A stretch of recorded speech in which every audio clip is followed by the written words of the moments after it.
¿Qué era una empresa? ¿Qué más? Que era una organización y estábamos viendo distintos tipos de sociedades comerciales. Muy bien. Habíamos visto sociedades anónimas. No, anónima no. Habíamos visto que había anónimas, pero no era la única que nos había quedado por ahí colgada. ¿Qué habíamos visto? Sociedades colectivas, comanitas simples, comanitas fracciones. SRL. SRL, muy bien, una sociedad de capital e industria, que habíamos mencionado pequeñas características de todo ello y habíamos quedado en sociedades de responsabilidad limitada y nos faltaba ver la gran sociedad, que es la sociedad anónima. Hasta acá, sí. Allá en el trabajo hay una sociedad anónima personal. Sí, yo ahí bajé algunas cositas de la página de la Inspección General de Justicia de qué necesita cada uno de esos tipos de sociedades y específicamente habla de sociedades anónimas unipersonales. Así que después vamos a ver un poquito sobre ese tema también. Les voy a compartir algo para que veamos un poquito. Bueno, habíamos llegado hasta SRL, habíamos visto todo SRL y ahí nos quedamos. ¿Habíamos hablado de las anónimas algo? Sí, un poquito. No mucho, que podía haber profesores y todo eso. Exacto. El capital de la sociedad anónima se divide en acciones. ¿Quedó claro lo que era un capital o no? Ni idea. Porque no sé si tienen alguna materia de contabilidad específicamente en la carrera. Me dicen que no. Bueno, vamos a explicar 2 segundos. Aquí llamamos capital en contabilidad, que no es parte de la materia, pero que en realidad es bueno también que lo sepan como para que tengan una idea. No va a haber ejercicio, no va a haber nada. Claro que venía de lo del activo y pasivo, ¿no? Sí, viene de ahí.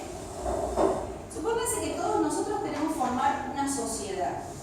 Entonces, cada uno de nosotros va a perder, va a tener que poner algo, va a perder la propiedad de algo a favor de la empresa, porque vamos a efectuar, cada uno de nosotros lo llama aportes, para poder formar la sociedad.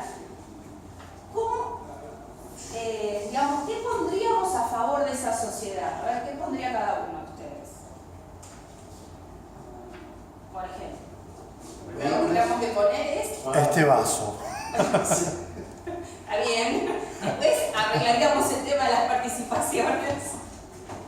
Pero lo primero que podemos poner es que efectivo, plata. ¿Qué se llama el dinero en efectivo? Recibe el nombre de, contablemente, algo que está con C. No. Cash. Cash, pero... Caja, muy bien. Supónganse, vamos a hacerlo. Ahorcado. Ahorcado, va a venir el ahorcado, muy bien. Tenemos para hacer ahorcados. Bueno, supóngase que alguien puso caja, $1.000.000. ¿Qué más? ¿Qué otra cosa podemos poner? Inmueble. Un inmueble, por ejemplo. ¿Cuánto, por ejemplo? 2 millones. ¿Vehículos? ¿Qué más? Ya era un mueble chiquito con 2 millones hoy, Bueno, un localcito, digamos. Son $100.000. Sí, pero sigue siendo chiquito. Rodados, muy bien. ¿Cuánto? 500.000, por ejemplo. Sí.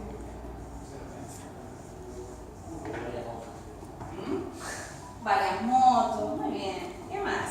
¿Qué otra cosa más podríamos poner? ¿Préstamo?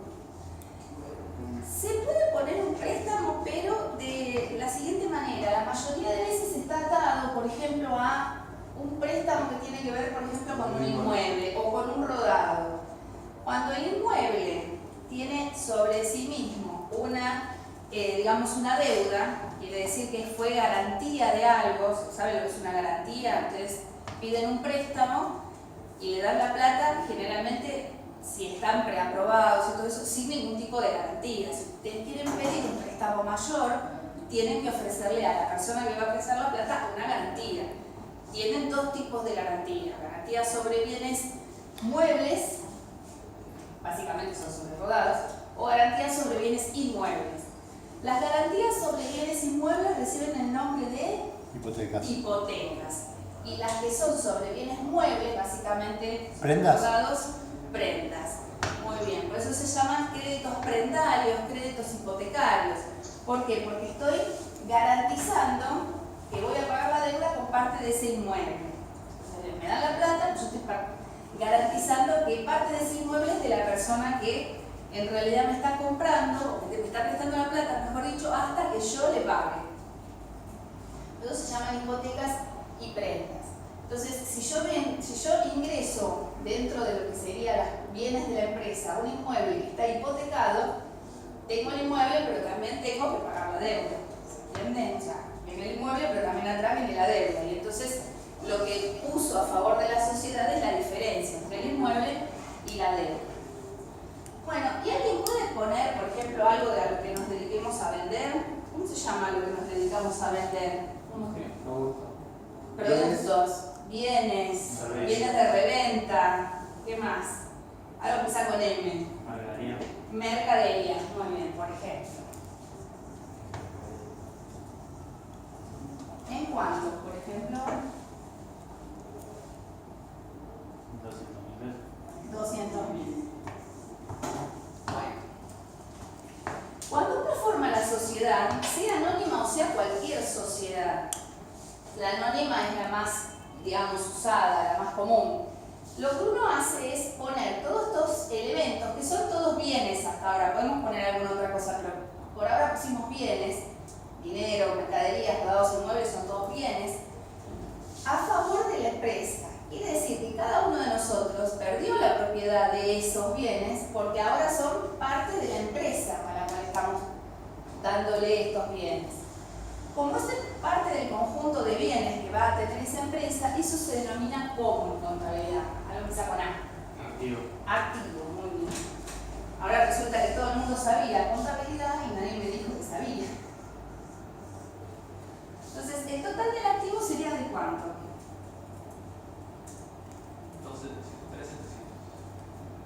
3.700, muy bien. 3.700.000.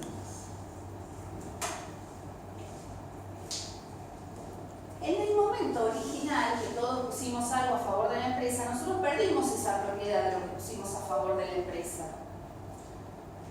El inmueble ya no es más mío, el rodado tampoco, las mercaderías y la plata tampoco es nuestra, sino que ahora es parte de la empresa que estamos formando. ¿Cómo la podemos llamar a nuestra empresa? Microusal. Bueno, o Usalizate. Entonces, nosotros perdimos la propiedad de todos esos bienes y ahora son de Usalizate o Microusal. Originalmente, cuando nosotros pusimos todo esto, todo lo que hemos puesto es también lo que representa desde otro punto de vista todo lo que esa empresa nos debe a nosotros como dueños. Es una deuda especial porque nosotros somos sus dueños, pero no deja de ser una deuda hacia los socios. Es una deuda especial porque de última, si a la empresa le va mal, es lo que vamos a perder. Si es responsabilidad limitada, si no podemos perder algo más. Por lo tanto, eso es igual, o sea, estos 3.700.000 es igual a lo que la empresa originalmente nos debe a nosotros porque en realidad nos pertenece a nosotros esa parte.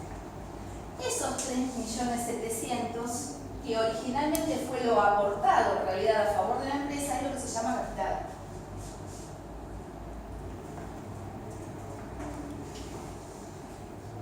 Ese capital forma parte de lo que se llama el patrimonio neto. Quiere decir que el total del patrimonio neto acá sería 3.700.000.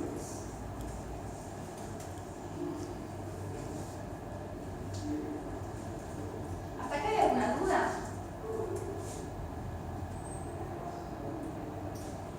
En una sociedad anónima, esos 3.700.000 que en realidad representa una deuda especial a favor de los socios, que son los dueños, es lo que se va a dividir en acciones. Este es el capital que se va a dividir en acciones.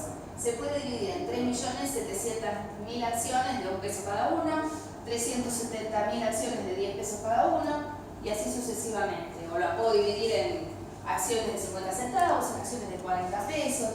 La idea es que eso es lo que se va a representar en acciones. ¿Qué pasaría si, por ejemplo, compramos y no las pagamos, sino que las vamos a deber, se las vamos a pagar en algún momento.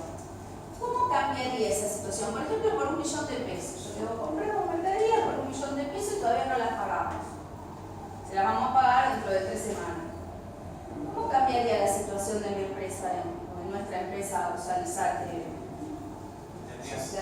Más mercadería, pero no iría al pasivo.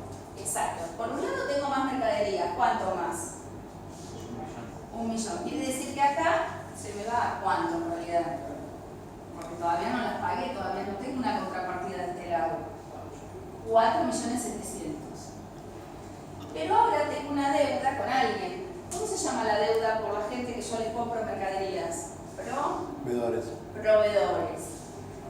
Cuando yo vendo mercaderías, una venta determinada, se llaman deudores por ventas en realidad, son los que me deben a mí por las ventas. Pero si son los que yo les compro la mercadería, son proveedores. Entonces vamos a poner acá proveedores.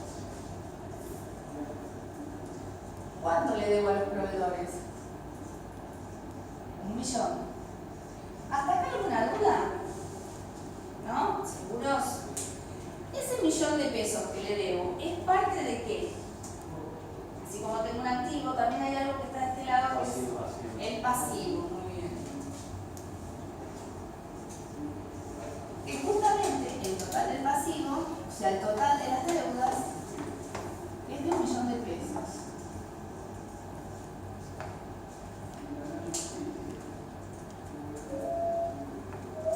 Que es en el contabilidad del activo, el conjunto de bienes y derechos a cobrar, que es el pasivo, el conjunto de deudas. ¿Qué es el patrimonio neto? La parte que le pertenece a los socios. ¿Qué le pertenece por ahora a los socios? Esta parte. Fíjense que justamente se cumple esta ecuación. El activo siempre igual al pasivo más el patrimonio neto. Si eso no da, estamos en problemas. Porque siempre, siempre tiene que dar esa ecuación, esa famosa formulita.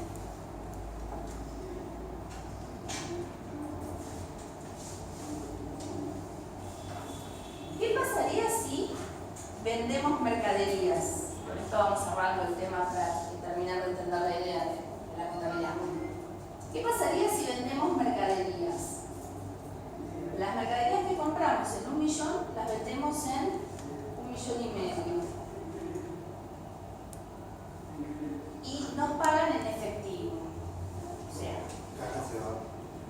se venden las mercaderías en 1.500.000 en efectivo y son las que acabamos de comprar, que compramos recién. ¿Qué 3 cuentas o 4 se afectaría? 3 vamos a ver nosotros, pero mercadería se me va. No, 200 Me quedan 200, en las que tenía originales.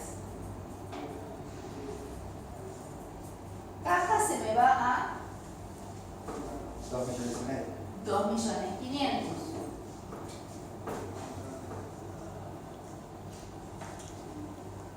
Quiere decir que acá tengo 5 millones.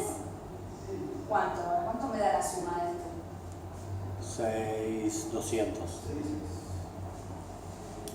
¿Seguro que me da 6.200? 5.200. Bueno, así. Ah, claro. Pero si yo hago 5.200 menos 1 millón, no me da 3.700.000. Hay algo que me está faltando. ¿Por qué? ¿Qué pasó? Yo tenía algo que valía 1 millón y lo vendí en 1.500.000. ¿Qué hubo además de todo esto que cambié? ¿Me fue bien o me fue mal? Ganancia. Viene una ganancia. Quiere decir que yo algo que compré a 1 millón, lo estoy vendiendo a 1,5 millones, por lo tanto tengo algo bueno. Eso algo bueno se llama ganancia o resultado positivo. ¿A quién le va a pertenecer ese resultado positivo? ¿A los que tienen esas deudas del pasivo o a quiénes? A la empresa, hasta tanto no se reparta que después le pertenece a los socios. Entonces, eso se va a llamar resultado, por ejemplo, acá lo pongo así como resultado positivo, después se lleva mucho más registración, ¿no? ¿De cuánto fue el resultado positivo? De Tenía algo que valía 1 millón y lo vendí en 1.500.000. Ah, entonces sí, también estamos sumando los... No, por eso me quedaron las 200 acá. 500. Entonces ahora sí, esto me da 4.200 más 1.500.000.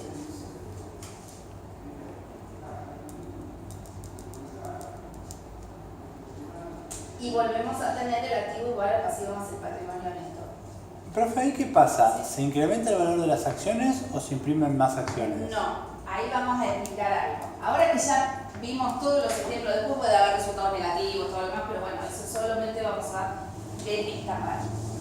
¿Qué es lo que nos va a servir para charlar un poquito? Primero, fíjense que nosotros hicimos un montón de cambios. ¿Qué es lo único que no se movió, aparte de, bueno, de lo rodado de los inmuebles, que no hicimos nada? El capital. El capital. ¿Por qué? Porque el capital es el capital, se llama capital original, capital social, capital originalmente aportado. Es lo que la empresa le debe a los socios. Hasta tanto no se decida qué hacer con estos 500, estos quedan dentro de la empresa, quedan guardaditos dentro de la empresa. Estos 3.700.000 es lo que le pertenece a los socios verdaderamente. Cuando esto se decide repartir, entonces yo reparto los 500.000, a ver, bueno, vos pusiste qué sé yo, caja por 1 millón, te doy la parte proporcional a lo que uno puso. Y así con cada uno de estos resultados.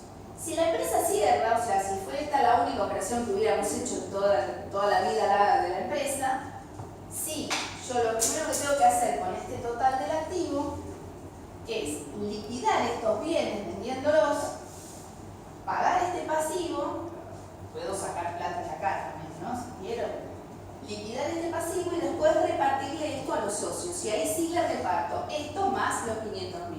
Lo que ellos pusieron originalmente más los 500.000 pesos.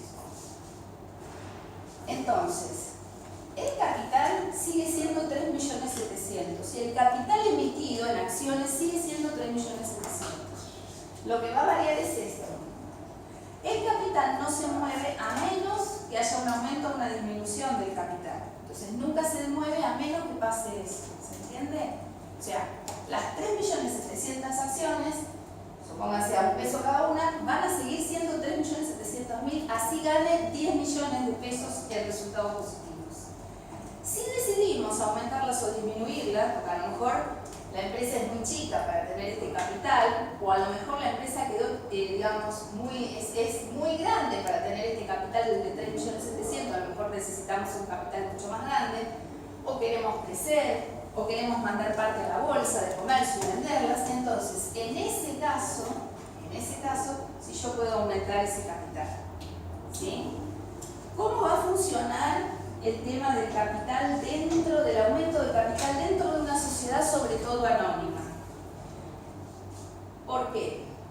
En el resto de las sociedades, como son sociedades de personas, los socios se conocen entre sí, entonces, bueno, se ponen de acuerdo entre ellos, dicen aumentamos o disminuimos. Lo mismo las SRL, porque terminan siendo pequeñas. Pero una sociedad anónima que cotiza en bolsa es una mega sociedad. Entonces, puede tener un montón de socios, de accionistas que tienen una acción a lo mejor y son dueños, tan dueños como el que tiene 20, 30, lo que pasa es que va a depender de las proporciones. Entonces, si la empresa, o mejor dicho los dueños en una asamblea deciden aumentar este capital, ¿qué es lo que va a pasar? Al aumentar ese capital, si las personas que eran socias y tenían esos 3.700.000 en su poder no vuelven a, por ejemplo, le digo, lo aumentamos al doble, o sea, a 7.400.000. ¿Qué pasa? Si yo le doy los 3.700.000 a nuestros compañeros de la otra aula, todos los que estamos acá, las participaciones nuestras bajan, ¿sí? ¿Se entiende? Porque teníamos antes el 25, el 10, el 15, y ahora tenemos la mitad del 25, la mitad del 10, ¿por qué? Porque 3.700.000 yo se los mandé para allá. Entonces, lo que se hace es, cuando se arma todo esto y se pide en una sociedad anónima, lo que se hace es llamar a los socios y pedirle que los socios, si quieren, pueden comprar esas acciones nuevas, esos 3.700.000. Al al socio, al accionista, se le da un periodo determinado, se llama derecho de preferencia.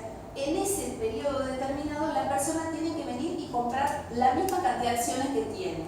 Si no compra, no tiene ganas o no quiere, se interpreta que en realidad no las quiere adquirir y entonces ahí sí, yo las mando al mercado. El que quiere las compra. Puede ser otro socio o puede ser alguien que nunca era socio y que en ese momento estaba queriendo comprar esas acciones. ¿Se entendió cómo funciona todo eso? ¿Seguros? No.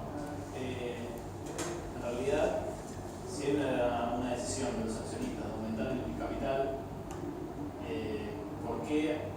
No entendí la parte de que ¿por qué algunos tienen la posibilidad de, llegar? Todos. Claro, pero ¿quién decide? Si al fin y al cabo el directorio... Claro, en realidad el que decide va a decidir asamblea de accionistas, porque es el único que puede aumentar el capital. El directorio, ahora vamos a charlar un poquito qué son las asambleas de accionistas. El grupo, digamos, el órgano máximo de decisión dentro de una sociedad anónima es la asamblea de accionistas. La asamblea de accionistas es la reunión de todos los socios. Hay dos tipos de asamblea: ordinarias, que son comunes, y extraordinarias, en donde se suelen tratar algunos temas relacionados con el tema de aumento de capital. Igual ahora lo vamos a leer, porque eso yo les traje para leer. Entonces, cuando en una asamblea se vota eso, no quiere decir que tienen que estar por ejemplo, supónganse que son 100 socios, no tienen por qué estar de acuerdo los 100 socios, sino que se va a manejar a través de un tema de quórum. Entonces, cuando funciona igual que el Congreso, en el Congreso lo mismo, es un órgano colegiado la Asamblea Accionista. Por lo tanto, se maneja un tema de quórum. ¿Qué es el quórum? ¿Qué llamamos quórum? Es la cantidad mínima para poder... Es la cantidad mínima para poder hacer válidas las decisiones de un órgano colegiado. Entonces, si yo tengo un órgano colegiado, supongamos nosotros, todos nosotros, quiere decir que nosotros somos 1, 2, 3, 4, 5, 6, 7, 8, 9. Entonces, supóngase que yo digo el quórum es el 50%. Bueno, con que estemos 5 y votemos los 5, ya está aprobado. Los otros 4 van a tener que adaptarse a la decisión de los 5 que estaban. Si se pide el quórum del 100%, que a veces es muy difícil, entonces se llaman decisiones en las cuales uno tiene que estar de acuerdo por unanimidad. Entonces ahí sí, si me falta uno o uno vota en contra, bueno, ya está. No es válida la decisión. El porcentaje de acciones puede variar el quórum, digamos, necesitamos un 50% para tirar el 25. Ahora vamos a explicar qué tipo de acciones tenemos y todo eso. Entonces ahí sí vamos a...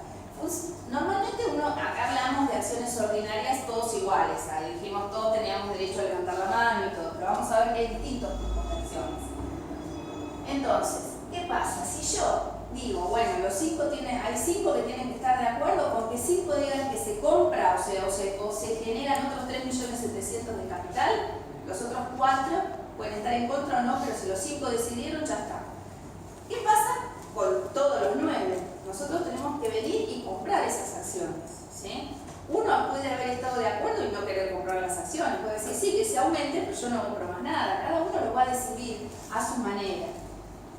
Lo que pasa es que una vez que se decidió, se va a implementar, se implementa. Entonces, ¿cómo funciona eso? Bueno, me dan un derecho a mí a venir y comprar esas acciones. O sea, si yo quiero evitar perder mis participaciones, voy a comprar todas y yo tengo el 50%. Bueno, tengo que volver a comprar el 50% de lo que hay. Si no, a mí se me va a bajar la participación, porque de ese 50 que yo no compre se lo van a dar a otro, y a mí la participación me va a cambiar. Entonces, si esto ocurre, bueno, el socio o compra, o bueno, dice, no, la verdad que no quiero más invertir en esto, y listo, no compra, y sabe que le va a cambiar su participación. De esas acciones, la empresa, a veces también, se puede llegar a guardar una X cantidad de acciones. En lugar de tenerlas vendidas a socios, están guardaditas dentro del capital, pero con una denominación que se llama acciones en cartera. ¿Qué quiere decir? Que las tiene guardaditas en su bolsillo. Cuando quieren, las venden. Todo eso también tiene que ver con una decisión, primero de los directores y de los administradores, pero también de los dueños, a veces también si quieren ir guardando acciones en cartera. A veces lo hacen para precios también, porque si hay una gran oferta de acciones, los precios van a tender a bajar. Si hay una, digamos, gran demanda de acciones, toda la ley de mercado, ley de oferta y demanda, si hay una gran demanda de esas acciones, las acciones van a subir. Como es lo que se maneja en el mercado bursátil es realmente muy especulativo, de acuerdo a lo que, bueno, los vientos que corren, qué se me ocurre que va a pasar dentro de unos meses. Así que bueno, eso depende mucho de cómo van corriendo esos vientos. ¿Se entendió hasta acá? ¿Y esas acciones cómo entran en la participación de los socios? En el caso que haya una liquidación del patrimonio. No, después más, si se liquida toda la sociedad, y bueno, eso se va a repartir después a los socios en proporciones, en las proporciones que ellos habían participado. Porque en realidad es un fondo común de los socios. Si bien los socios no lo tienen en su poder, porque no son ellos, en realidad todo lo que esté bajo la denominación de patrimonio neto le pertenece a ellos. Incluido algo que nosotros no vimos acá que se llaman reservas, por las dudas para afrontar futuras pérdidas y qué sé yo, que también es una característica especial, todo le pertenece a ellos. Es más, si nosotros, digamos, cerráramos la empresa acá, repartimos los 3.700.000, primero pagamos esto, después repartimos los 3.700.000 y después estos 500 también los repartimos en proporciones de acuerdo a lo que pusimos acá. Pero sería muy raro que una empresa de utiliza en bolsa cierre así con resultados positivos y de todo con unas. Sí, a veces generalmente son, y menos con todas operaciones hechas, porque para hacer la sociedad anónima tengo que emitirla, primero hacer el contrato, emitir, todo eso, pagar un montón, porque acá yo le puse empezamos con un resultado positivo, pero antes de hacer todo esto había mucho para hacer. Por ejemplo, todo lo que está ahí van a ver que hay un listado largo que pide la IGJ para inscribir una sociedad anónima, por ejemplo. Entonces, bueno, todo esto en realidad acá primero fue mucha pérdida y después viene la ganancia. De hecho, esos gastos que se llaman gastos de constitución, que a veces son muy caros dentro de una sociedad, se permite en contabilidad lo que se dice depreciarlo, amortizarlo en 4 o 5 años, porque si yo lo hago todo el primer año,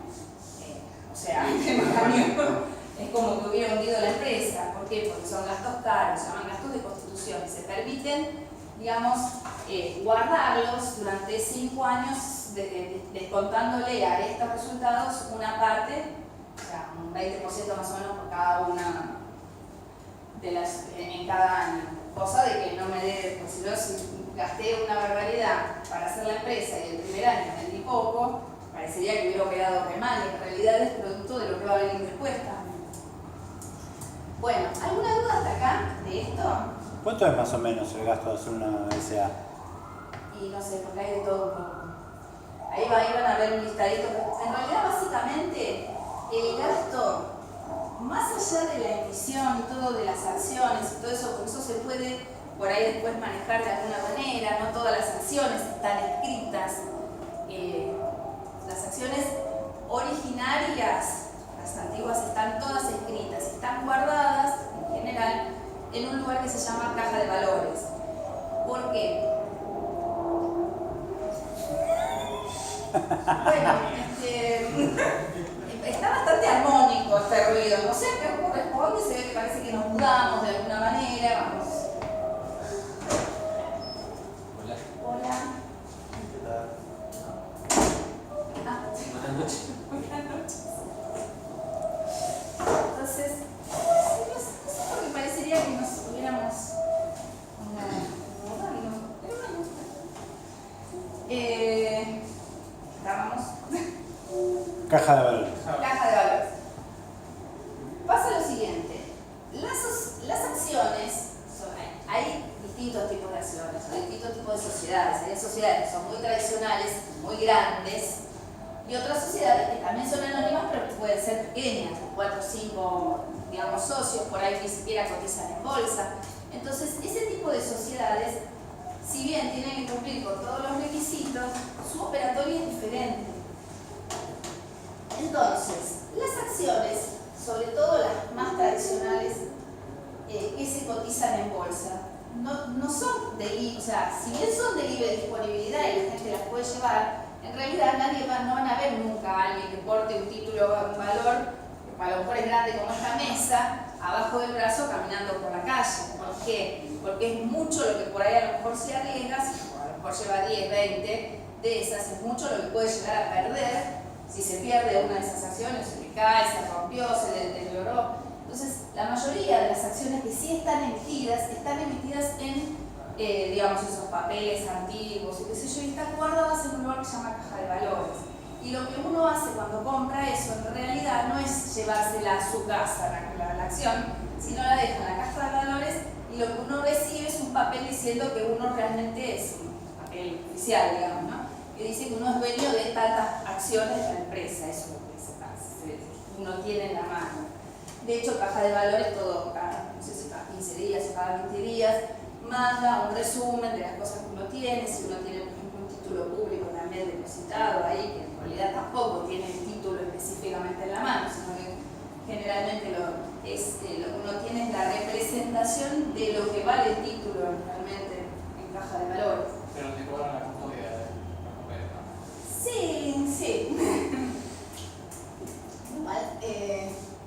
Igual más que cobrar, siguen depositados ahí, en realidad. Más que cobrar la custodia, en realidad todo eso va a depender mucho del...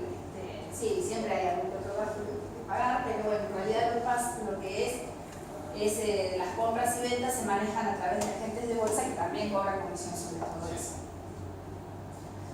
Bueno, ¿hasta acá alguna duda? ¿No? ¿Seguros? Bueno, ¿qué más podemos decir de las sociedades anónimas? Nosotros hasta ahora hemos hablado de acciones.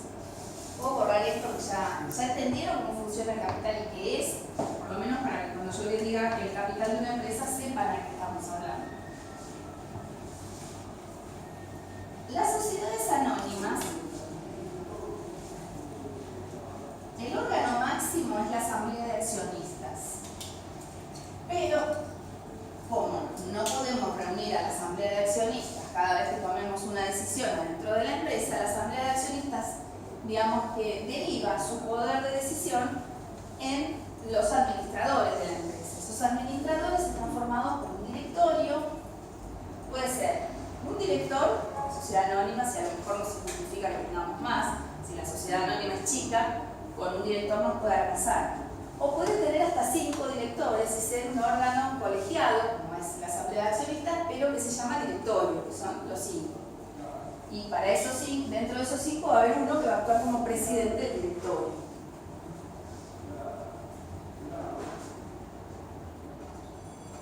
Cuando ese directorio va a desarrollar la función de la empresa, nosotros acá lo llamamos directorio, pero también tienen otros nombres en inglés y cosas así, pero en realidad son directores. Los directores lo que van a hacer es desarrollar la operación de la empresa durante todo un determinado año.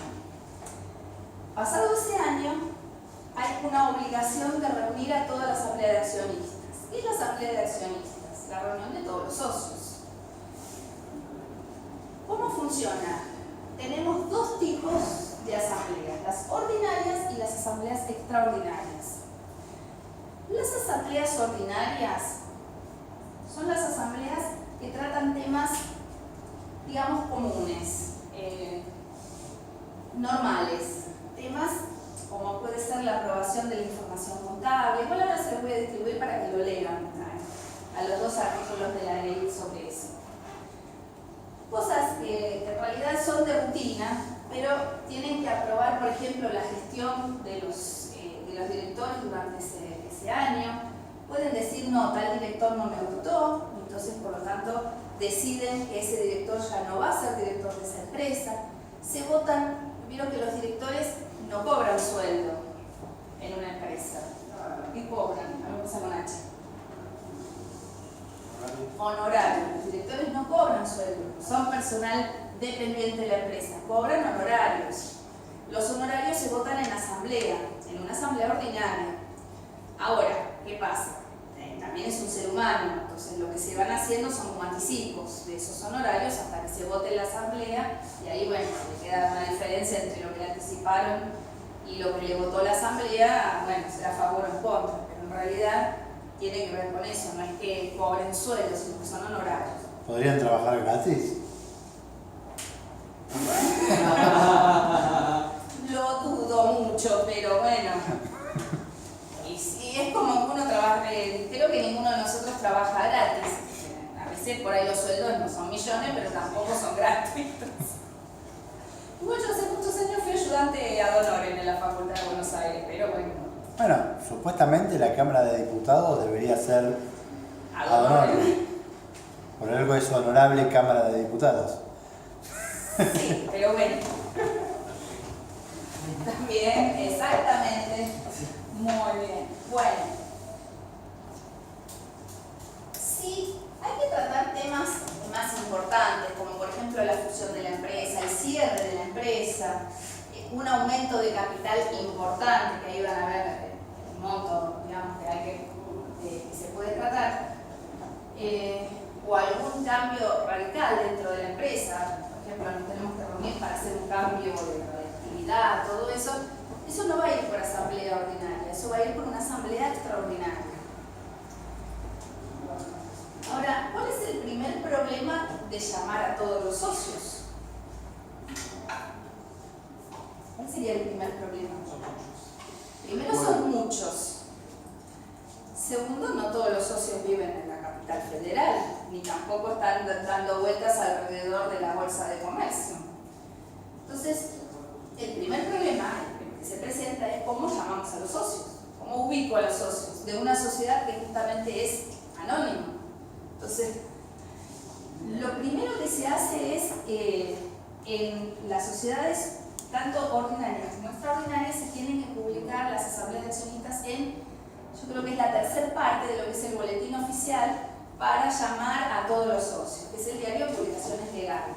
Entonces, lo publicamos a través de ese boletín. Y después también comunicamos, como cualquier cosa, en algún diario que por ahí sepamos que mucha gente lo lee, como para decir, bueno, tal empresa llama a la asamblea de accionistas.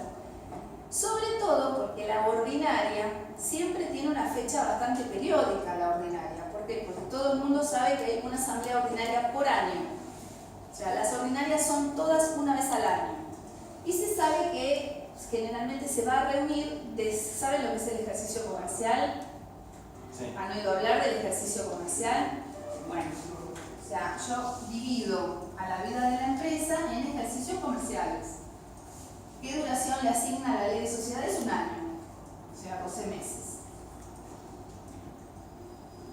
Va, supónganse, lo puedo fijar cuando quiero, pero desde el 1 de enero al 31 de diciembre. La asamblea tiene 5 meses para reunirse y aprobar esa información contable. Entonces sabemos siempre que a lo mejor tal fecha más o menos cae esa asamblea ordinaria. Supónganse por mayo. Entonces, bueno, los accionistas que son ordinarios, digamos que van a ir a la asamblea ordinaria, saben que generalmente la periodicidad es en mayo, se va a reunir la asamblea ordinaria. El problema es la extraordinaria, donde el accionista que por ahí está viviendo fuera del país no tiene la menor idea de que se va a hacer una asamblea ordinaria, extraordinaria. Entonces, bueno, ahí hay que arbitrar los medios necesarios para comunicar a todo el mundo. Ahora la comunicación es bastante más simple porque, bueno, tengo página de empresa, tengo de todo, pero en una época era más complicada porque, bueno, hubo una época antes de internet, hubo una época donde no había internet, no había computadoras y las sociedades seguían siendo sociedades, un poco más, digamos, no tan ágiles, pero eran sociedades. Así que, bueno, ahora ya es más fácil comunicar, pero en esa época era más complicado, por eso se arbitraban todos los medios necesarios para informar al socio que de buena fe estaba viviendo fuera de lo que sería el ámbito de donde vivía, de donde trabajaba la empresa. ¿Cualquier accionista puede ir a la reunión extraordinaria? Todos los accionistas pueden ir. Todos. Todos. ¿Qué pasa si uno no? Depende de quién sea el que no vaya. Sí. Porque ahora vamos a ver el tema de los quórum y de qué tipo de accionistas yo tengo. Las acciones pueden ser de dos tipos también. Las acciones pueden ser ordinarias, o sea, comunes, y si no son ordinarias son... No, acá no. Algo que empieza con P.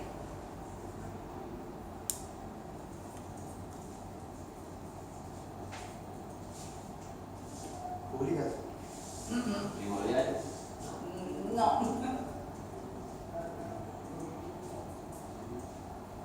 ¿Patrimoniales? Tiene que dar una pista con qué tiene que ver.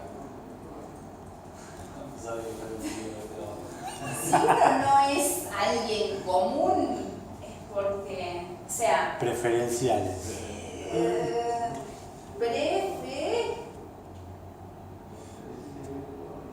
más corta, porque preferencial, preferí,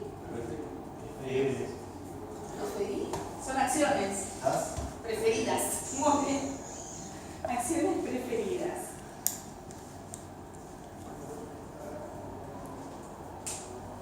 Con lo cual los accionistas son accionistas ordinarios o accionistas preferidos.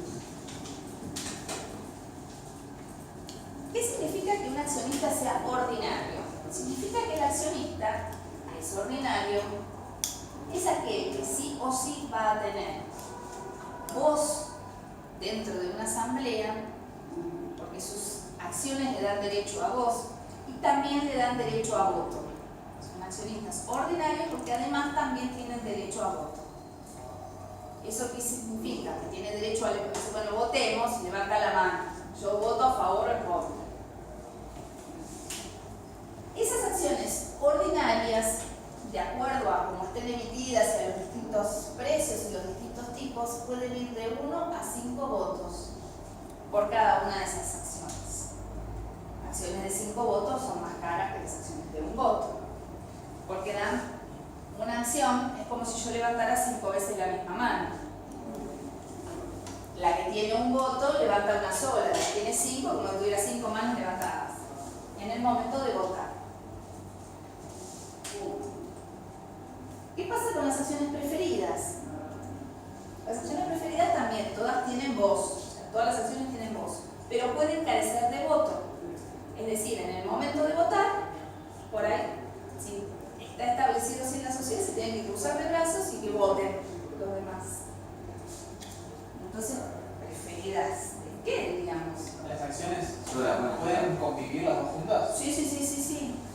Y en la reunión, en la asamblea de accionistas, van a estar las dos presentes. Solo que si las preferidas no tienen voto, cuando haya que votar, se van a tomar un café por ahí. No van a levantar la mano nunca. ¿Por qué? ¿Por qué se les ocurre? ¿Y no puede votar? Porque si no, si somos preferidos, no, o sea, ¿preferido en qué si no puedo votar? Si no puedo decidir, ¿eh? No es una cuestión de porcentaje. No tiene que ver con los porcentajes en sí, tiene que ver con otras cosas. Las decisiones económicas de la empresa, no sé, que no tengan participaciones. Sí, Porque pero no, ¿cómo hago para que...?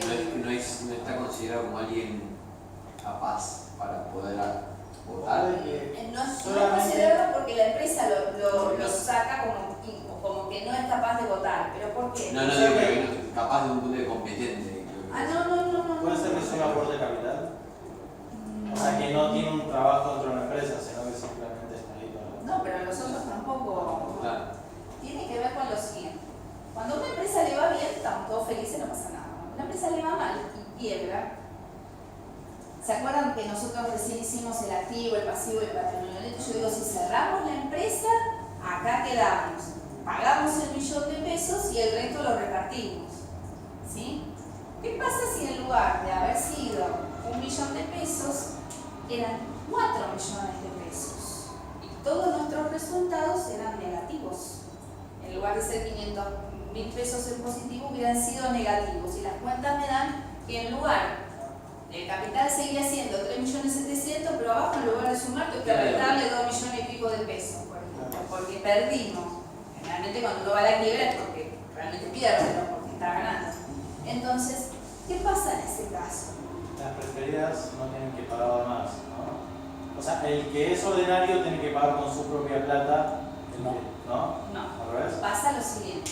Cuando la empresa quiebra, se juntan todos los bienes, o sea, ya ahí no me interesa quién puso plata, se juntan todos los bienes y se venden en un remate público. Vieron que a veces hay algunos remates que dicen remate público, este inmueble se remata públicamente con base tanto.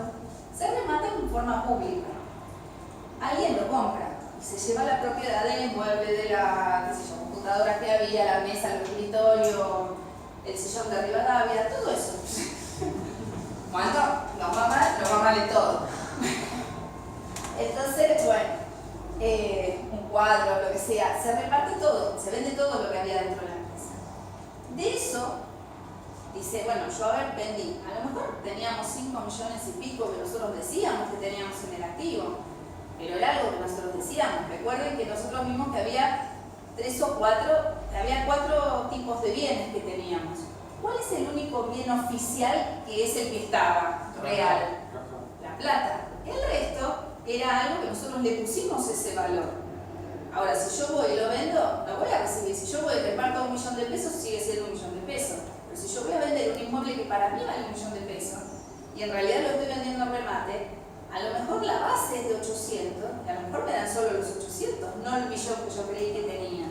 Entonces, cuando se arma todo eso, digamos, de esos bienes, porque ahí también va a empezar a ver qué tanto habían puesto para que quedara el millón de pesos en el bien y todo eso. Por eso después los administradores, algunos tienen inhabilitación y otros también pueden ir presos, porque por ahí en una de esas había una cierta, digamos, bueno, ya que estamos, agregar un 0 más a lo que había, está bien. Entonces, bueno, a lo mejor hay intención de disfrazar algo que no debe, que son los números contables.